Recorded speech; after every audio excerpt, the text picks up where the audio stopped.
Thanks for watching Lessons in Minutes with Jaylee. Like, share, and don't forget to subscribe. Let us take a look at the CXC Accounting Unit 2 2021 Module 2 Response. And if you have missed Module 1, the link is in the description below. The areas to be covered today are process costing, job costing, traditional costing, activity-based costing, and marginal and absorption costing. By the end of this lesson, you will feel confident in your ability to approach similar questions and be well prepared to excel in your upcoming exams. We're going to take a look at the first part of that question. And this question requires us to explain each of the following costing methods, giving one example of a type of business that may use each method. And these methods are job costing and process costing. Now let us look at an ideal response. And remember, we are focusing on job costing versus process costing. And we begin by looking at job costing. It is a costing method used by businesses that produce customized products or services. Costs are accumulated and assigned to specific jobs, projects, and orders. Each job is treated as a separate cost unit, and costs are tracked individually for each job.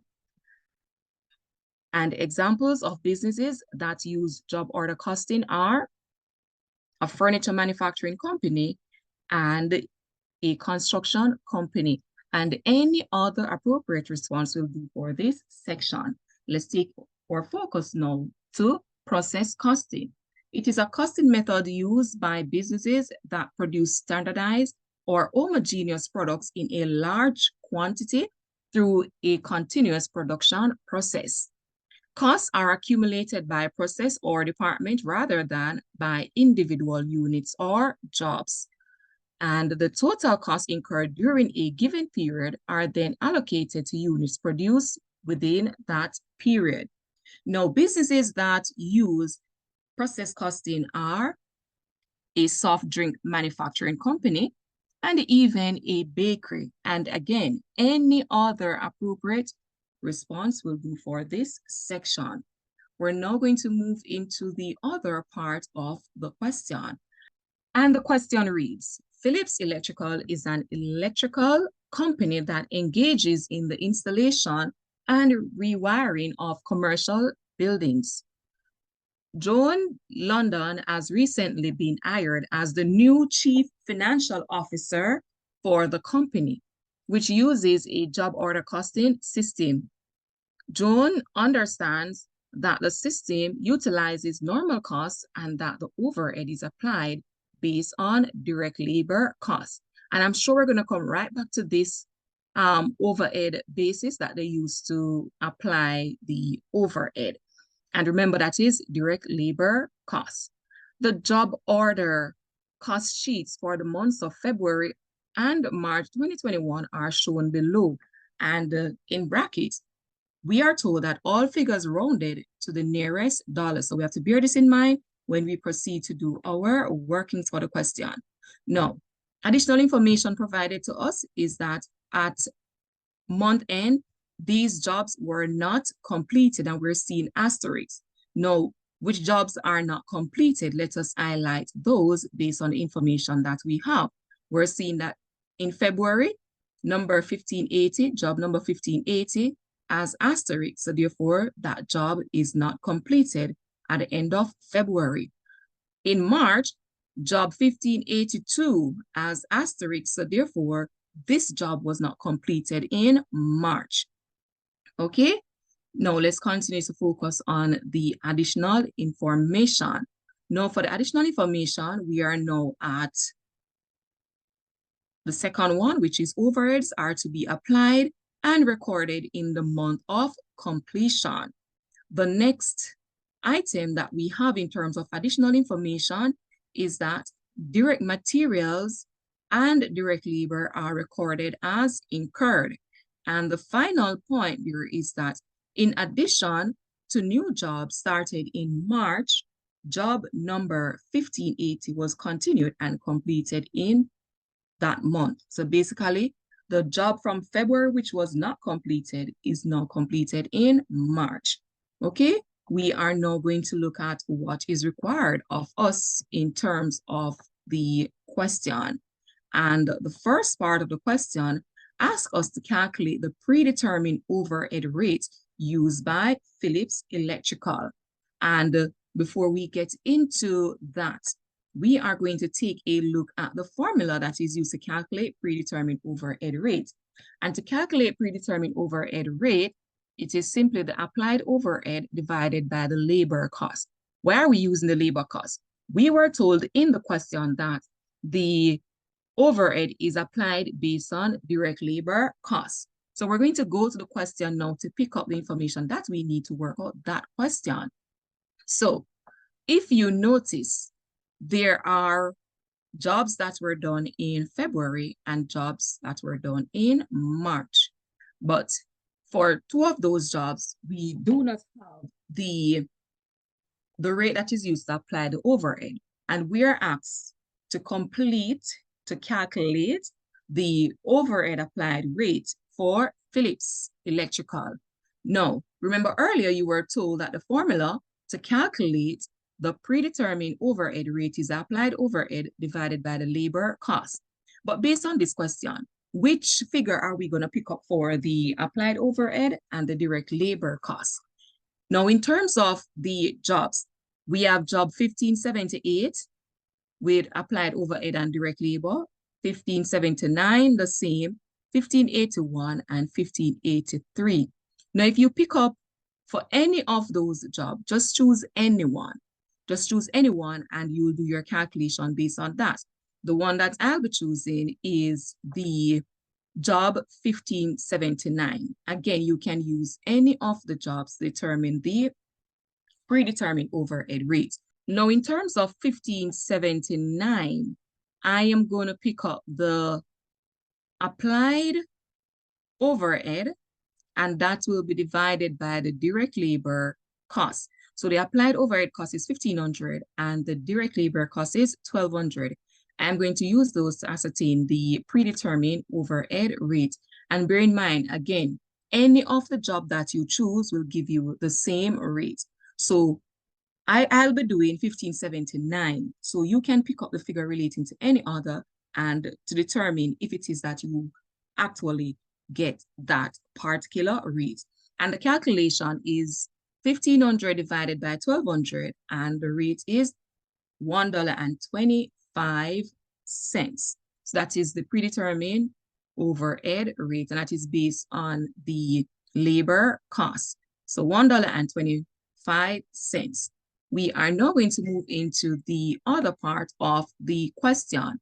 And this question now asks us to calculate the total cost of the ending work in progress. That is, calculate the total cost of the ending work in process inventory for both February and March. But when you look at the question, you would notice that in February, the job with the asterisk, as indicated earlier, those are the ones that are not completed. So in February, 1580 was not completed, and in March, 1582 was not completed. Now, in terms of this, if you look at the question, you would notice that the applied overhead was not calculated. But don't worry about that, because we have just calculated the predetermined overhead rate. And remember, that rate was $1.25. Now, we're going to use that to determine the overhead for 1580 and the overhead for 1582. But in terms of our calculation, we have some costs that we need to ensure that we enter, and we have the direct material costs and we have direct labor, and to that we're going to add the applied overhead in order to get the total cost for 1580 and for 1582. So let us move into our calculation, and it is Philips Electrical ending working process for the months ending And those months are February, remember it is 1580 that is not completed, and March 1582. And the first cost that we're going to pick up for each is the direct material cost. And from the question, the direct material cost for 1580 is 11,790, and for 1582, that is $35,708. We are going to enter that in our response sheet, and then we're going to pick up the direct labor costs. Now, in terms of the direct labor costs, again, we have to go back to the question, and direct labor costs for 1580 is $5,850, and for 1582, that is $12,000. So we're going to put that information in our response. So for February 1580, job 1580, the direct labor is $5,850, and for 1582, that is $12,000. Now that we have that information, we're going to proceed to enter our overhead, because we have overheads for both jobs. And to get the overhead for February and even March, remember you have to pick up the labor cost, and we multiply that by the applied overhead rate. Now, in terms of 1580, it is the 5,850, which is the direct labor cost. Multiply that by the rate that was calculated in the previous part of the question, which is $1.25, and that gives us $7,313. So we enter that in our table that we're using to calculate the ending working process for each month. Now for March, in terms of the calculation for that, we're going to pick up the 12,000, which is the direct labor cost, because remember, the overhead is applied based on the direct labor cost. So it is a 12,000. We multiply that by the rate that was calculated earlier.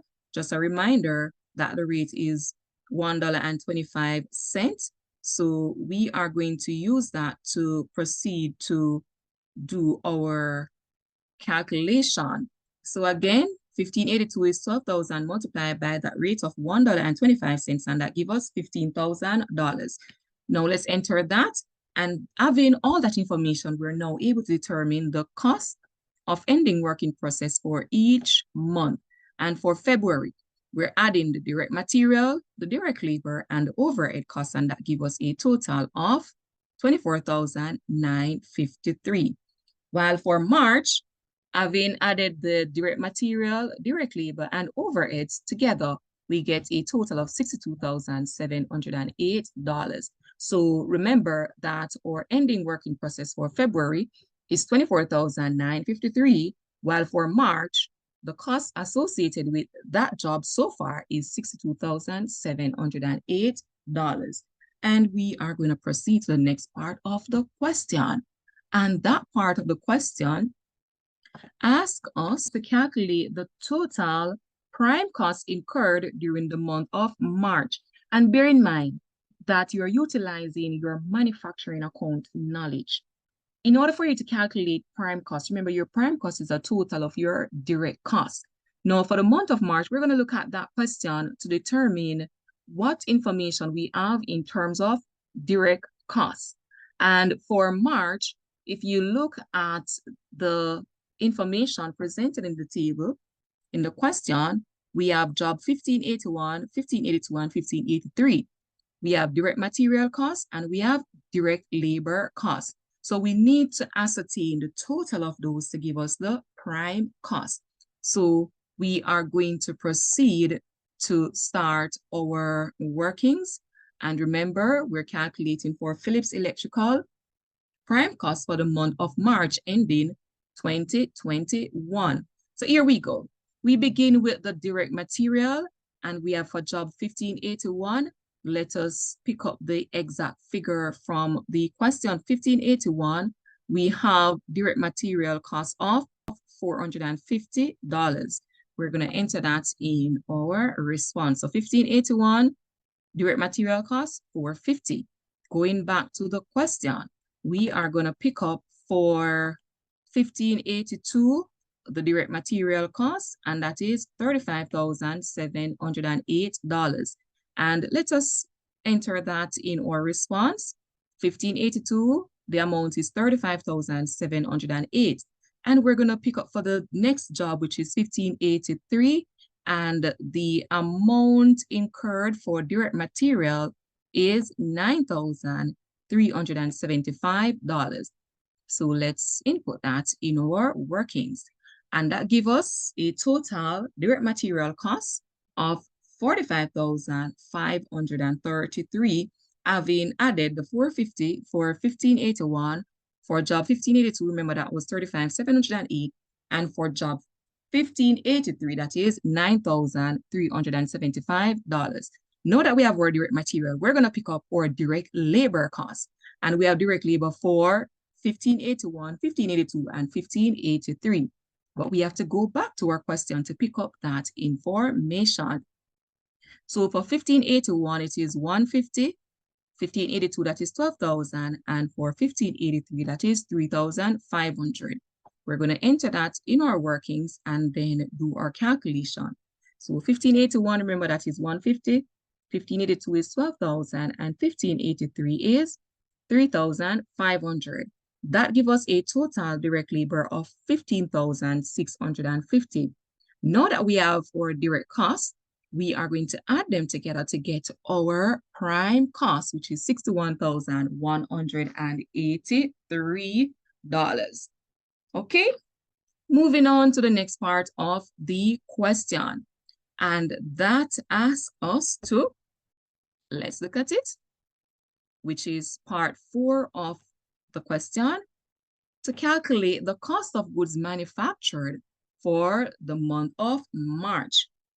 And once you're asked to calculate your cost of goods manufactured, you're going to pick up your manufacturing account knowledge. That is a concept that you'll be using. So far, we have generated the prime cost. And once you get to prime cost, your next step is to add your overhead cost. So we would have to calculate our overhead cost for the month of March.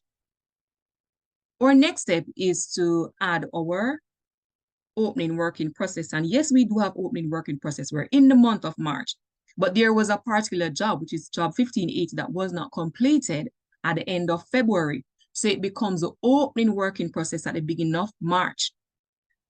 After adding that, you're going to subtract your closing working process. And remember, job 1,582 was not completed at the end of March. So we're going to use that information to prepare our costs of goods manufactured for the month of March for Philips Electrical. And we begin by picking up the prime cost. And for the month of March, the prime cost was $61,183. And that is what we are going to use to proceed. So that is $61,183. Our next step is to add our overhead costs. And we are going to go back to the question to pick up that information. So for the overhead costs for the month of March, we have for job 1,581, we have $188. We had generated earlier the overhead costs for 1,582, which was a 12,000 multiplied by the rate of $1.25, and we got 15,000. And for 1,583, it is $4,375. So we are going to enter that detail in the worksheet. So job 1,581, that is 188. We have job 1,582. And again, the amount that we had calculated earlier is 15,000, which was the 12,000, which is the labor cost, multiplied by the rate of $1.25. The next job that we have for the month of March is 1,583, and that amount is $4,375. That gives us a total overhead cost of $19,563. This is now added to the prime cost, and that gives us a value of $80,746. our next step is to add the opening working process. And to calculate the opening working process, remember that was done from the first part there. And that amount is for the month of February, which is $24,953. So this, people, we are going to enter in our workings, and the amount is $24,953. This is added to the $80,746, and that gives us a value of $105,699. From this, we're going to less closing working process. And let's get back to our workings for that to pick up our closing working process, which is a job that was not completed in March, and that amount is $62,708. So we are going to enter that in our workings. So again, ending working process is 62,708. And don't forget that you are to subtract that. And that gives us a value of 42,991 as the cost of goods manufactured for the month of March. Okay, let's now move into the other part of the question. And let's see what that part is about.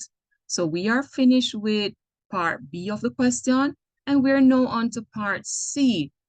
And we are presented with some information relating to James Laundrie. And it reads, James Laundrie has recently been appointed the financial controller for a new confectionery company that makes premium chocolates. There are 3 varieties of chocolates. We have Decadent, Smooth, and Monumental. Chocolates are made in batches of 1,000. The following data was captured for the first year of operation, and we have information for the 3 variety of chocolates, and the total overhead cost and the activity levels for the year are estimated as follows. And we have the direct labor hours, and the activity level is 2,500 hours. Machine hours, activity level is 2,000 hours. Setups, we have overhead costs of 95,000 and activity level of 100 hours. Inspections of 80,000 for overhead and 230 hours for the activity level.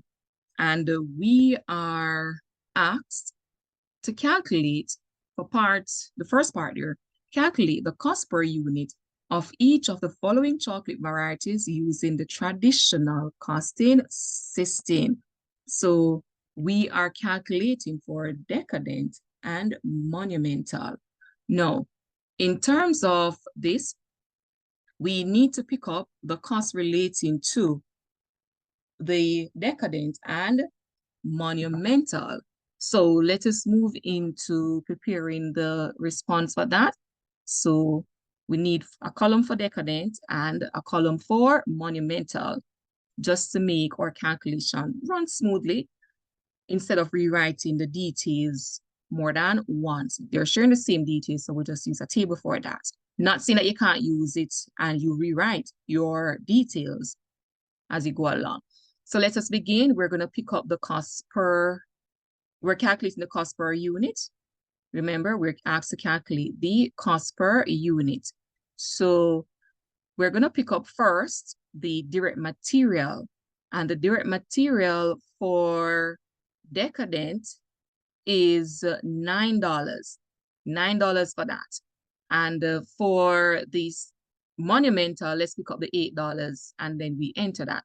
So again, for direct material, for Decadent, it is $9, and for Monumental, that is $8. So we're going to enter that details in our worksheet. Decadent, $9, and Monumental, $8. The next thing that we're going to pick up is the direct labor, because we have direct labor costs relating to it. And for direct labor, for the Decadent, it is $12. And for Monumental, that is $11. And if you notice what we're doing as well in calculating the cost per unit for the chocolates. We're using the manufacturing account knowledge again. So entering the Decadent direct labor cost per unit, which is $12, and Monumental, that is $11. And we have overhead costs relating to them. So let's proceed to pick up the overheads from the question.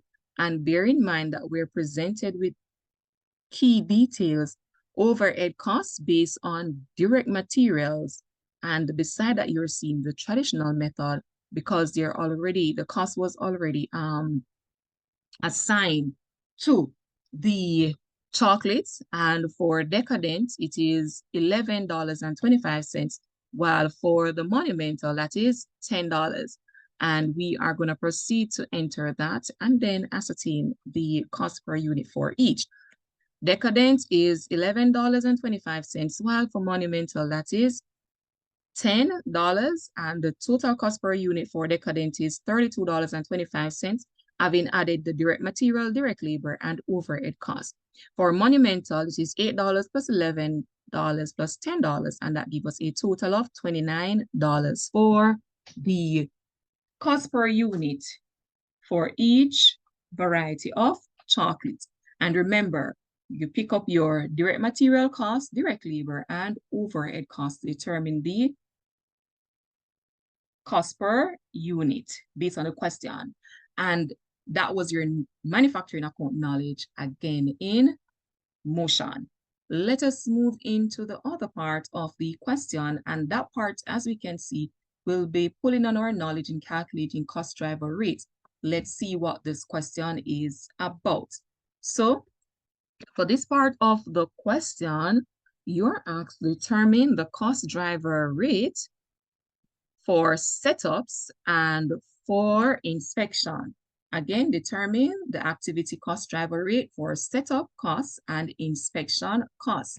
And just a reminder of the formula before we pick up the information, that is the overhead costs divided by the activity level. And going back to the question now. Remember, we are picking it up for setups and for inspection. So let's see what information we need to pull. We're going to do for the setups first. And in terms of setups, the overhead is 95,000 and the activity level is 100 hours. So in terms of our workings, for setups, it is a 95,000 divided by the 100 hours, and that gives us $950 per setup hour. Now that we have that, we're going to move to pick up the information relating to inspection because we were asked to calculate for inspection as well. And we are using the estimated figures. So let's go for inspections. It is the overhead cost of 80,000 divided by 230 hours. So our calculation is inspection $80,000 divided by 230, and that gives us $348 per inspection hour. And don't forget that we were told to round off the nearest dollar when we are doing our response. So that is for setups and for inspections. Let us move into the other part of the question. And that part requires us to compute the estimated overhead cost per unit for smooth chocolate variety using the activity-based costing system. Now, under the activity-based costing system, costs are allocated based on the activity level. So let us look at the question to determine what we have in terms of the activities for the smooth chocolate.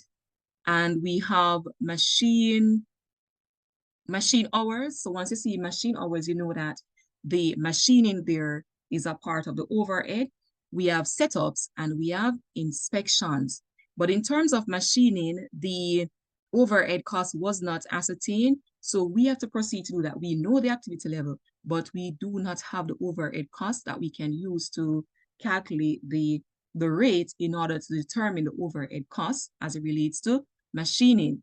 So in our workings, we are going to calculate that. But before that, let's label our worksheet. that we're doing our workings in, and we're going to pick up machining.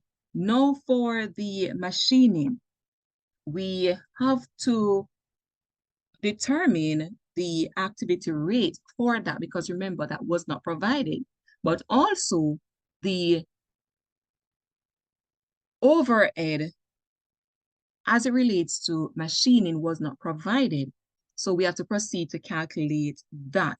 So let's look at calculating the machine activity rate. But first, we have to determine the total overhead. Now let's go to the question to determine what information we have that will aid us in generating the total overhead cost. Remember, we have 3 varieties of chocolate, and for each variety, we have the projected sales. For Decadent, we're seeing 10,000 units, Smooth 20,000 units, and Monumental, that is 15,000 units. And the overhead cost per unit is $11.25. For Decadent, Smooth, $6.25, and for Monumental, we're seeing $10. Now we're going to use this information to do our workings, and we're going to pick up for Decadent first, and then we'll come back to the others. Decadent, 10,000 units multiplied by $11.25 give us a value of 112,500. The next variety, which is Smooth, again, there are projected sales of 20,000 units, and the cost per unit is $6.25 as it relates to the overhead. So let's enter that details. Smooth, 20,000 multiplied by $6.25, and that gives us a value of 125,000. While the next variety, which is the Monumental, we have a projected sales of 15,000 units, and the overhead cost per unit is $10. So in our workings, let's enter that. And 15,000 multiplied by 10 give us 150,000. So our total overhead costs, having added all of those, give us 387,500. Now from that, if you look at the question, we were presented with the budgeted overhead as it relates to the setups and the inspection. And that gives us a total of 175,000. So the 95,000 plus 80,000 give us 175,000. We are going to subtract that from the total overheads in order to get the overhead cost for machining. So we're going to list that 175, which are the overhead costs that were already allocated, and that leaves us with the overhead for machining, which is $212,500. Now that we have that, we can determine the activity cost driver rate for machining, and that is overhead cost divided by the activity level. So the overhead cost, which we have just generated for the machining, is 212,500. Now we need to go back to the question to pick up the activity level. We're seeing in the question for the machining an activity level of 2,000 hours. So we're going to use this now to aid in determining the activity rate. So that is the 212,500 divided by the 2,000, and this gives us $106 per machine hour. Now that we have determined the activity rate for machining, we can proceed to calculate the smooth chocolate overhead cost. And we're going to begin with machining, but we have to go back to the question to find out the details as it relates to the batch, the actual details for machine. And for the batch of 1,000 units, we are seeing that the business uses machine hours of 12. So a total of 12 machine hours were used relating to the smooth chocolate, that variety of smooth chocolate. So it's going to be the activity rate that was generated earlier multiplied by the number of hours for machining, which is 12, and that gives us a value of $1,272. The next overhead that we are going to look at, that we're using to allocate the cost to the smooth chocolate, is the setup. And there were some setup hours relating to smooth, and looking at the question, for setup hours, there was only 1 hour used to set up as it relates to smooth. So we're going to use that. We're going to use that along with the previous rate that was generated to calculate the overhead as it relates to setup. And for setup, the activity rate is $950 per setup hour.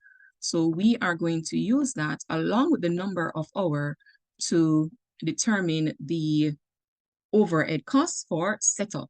And the setup costs relating to smooth chocolate is the 1 hour multiplied by the 950, which is the activity rate, and that gives us $950.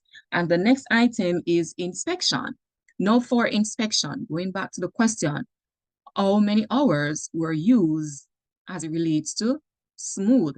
And for the inspection hours, we are seeing 4.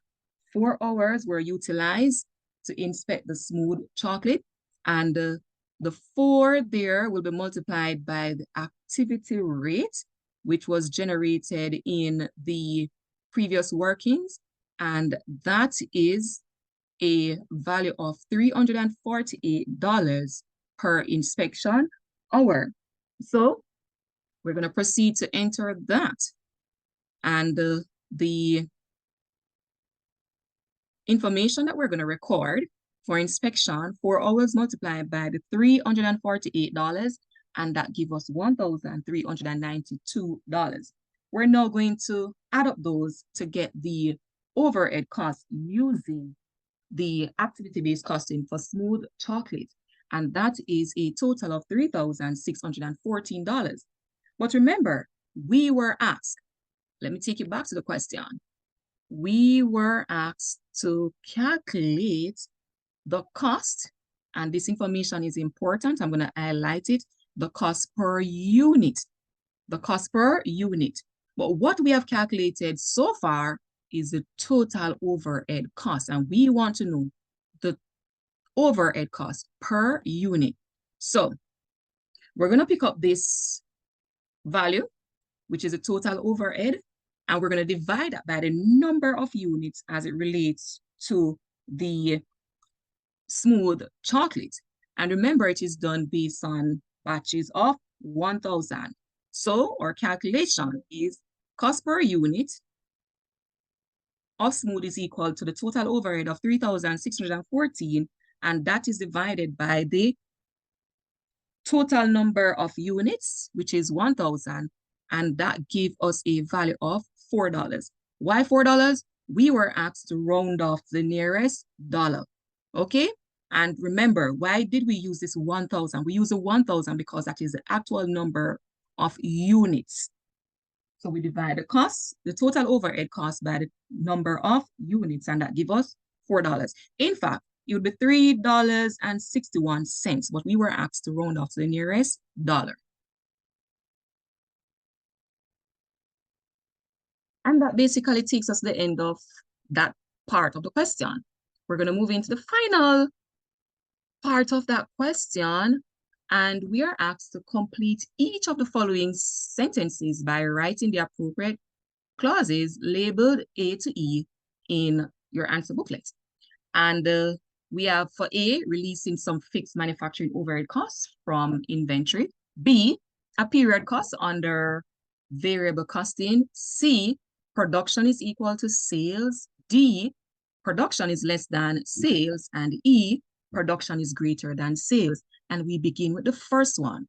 And the first sentence reads, absorption costing income will equal variable costing income if, and our response is C, if production is equal to sales. So if production is equal to sales, absorption costing income and variable costing income will be the same.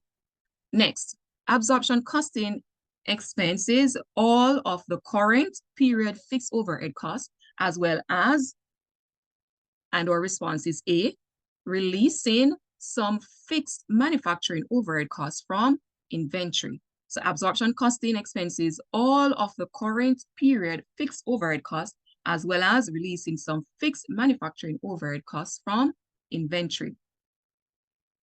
Part 3, absorption costing income will be greater than variable costing if production is greater than sales, and that is E. Absorption costing income will be greater than variable costing if production is greater than sales. And the final part, which is part 4, the total amount of fixed overhead cost is expense as a period cost under variable costing, and that is B. The total amount of fixed overhead cost is expense as a period cost under variable costing. And that takes us to the end of working out the Accounting Unit 2, Module 2 response. Like, share, and don't forget to subscribe.